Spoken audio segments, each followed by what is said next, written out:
நான் எந்த பதவிக்கும் போகல, எந்த பதவியும் நான் விரும்பலை. கௌரவ தலைவர் ஓய்வறியா உழைப்பாளி தியாகச்சம்பல் ஈகே மணி சொன்ன மாதிரி நான் நினைச்சிருந்தேன்னா பிரசிடண்டாக இது ஜனாதிபதியாகவே ஆகியிருக்கலாம். ஜனாதிபதியாக துணை ஜனாதிபதி ஒரு தமிழ் தானே. இப்போ நான் ஜனாதிபதியாகவே ஆகியிருக்கலாம். எல்லா பிரதமரும் எனக்கு நண்பர்கள். மோடி வந்தானே என்னை கட்டி பிடிச்சுவார். இப்போ சேலத்தில் மோடி பிரதமர், நம்ம பிரதமர். ஆனால் நான் எந்த பதவிக்கும் எனக்கு எதுவும் வேணாம். என் மக்கள் நல்லா இருக்கணும், தமிழ்நாட்டு மக்கள் நல்லா இருக்கணும். இப்படி அதனால் நான் எம்எல்ஏ ஆக மாட்டேன்.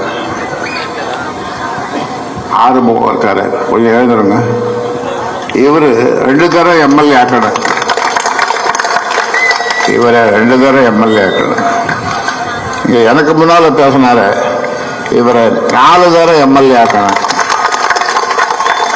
இப்போவும் எம்எல்ஏ தான் அவர் உட்காரு. இவங்களும் சட்டமன்றத்தில் உங்கள் பிரச்சனையை பேச சொல்லி வேற யாரும் அவ்வளோ பெரிய பேசப்பட்டாங்க. அவ்வளோ நேரம் சபாநாயகர் உட்கார சொன்னாலும் நம்ம ஜிகே மணி கேட்க மாட்டார், பேசிக்கிட்டே இருப்பார். மக்கள் பிரச்சனை தான், மக்கள் பிரச்சனை பற்றி சட்டமன்றத்தில் பேசுவார், வேற எங்கே பேசணும்.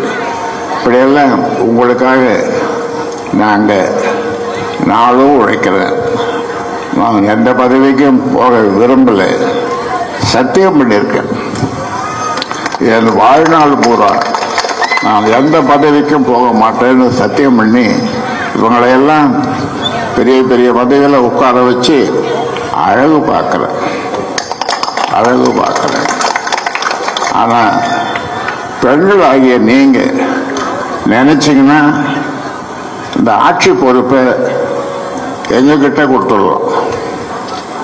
எங்ககிட்ட கொடுத்துட்டா நாங்கள் உங்களுக்கு வேண்டியது இந்த 3 வரம் பிரம்மா விஷ்ணு சிவன் கேட்டோமே, இந்த எல்லா வரமும் சட்டத்தின் மூலமாக செய்கிறோம்.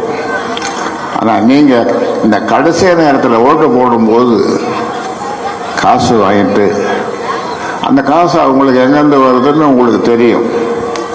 இல்லை, அந்த சாராய கடையை விற்றதுனால அந்த சரக்கு விற்றதுனால அந்த பணம், அந்த பணம் மறுபடியும் உங்ககிட்ட கொடுத்து உங்களை ஏமாற்றி ஓட்ட வாங்குறாங்க. அதனால தான் நான் சொல்கிறேன், ஒரே ஒரு சமயம் என் பேச்சை கேளுங்க. என் பேச்சு ஏன் கேட்கணும்? உங்களை வாழ வைக்கிறதுக்காக தான் கேட்கணும். உங்கள் மக அல்லது பேரன் பேத்திகள் நல்லா வாழணும், படிக்கணும். இப்போ சொன்னார், ஒரு வீட்டுக்கு ஒரு கார் இருக்கணும்னா எப்படி ஒரு 1000 திடீர்னு சூழ்வந்திர காலி ஒரு கார் வந்துட முடியுமா?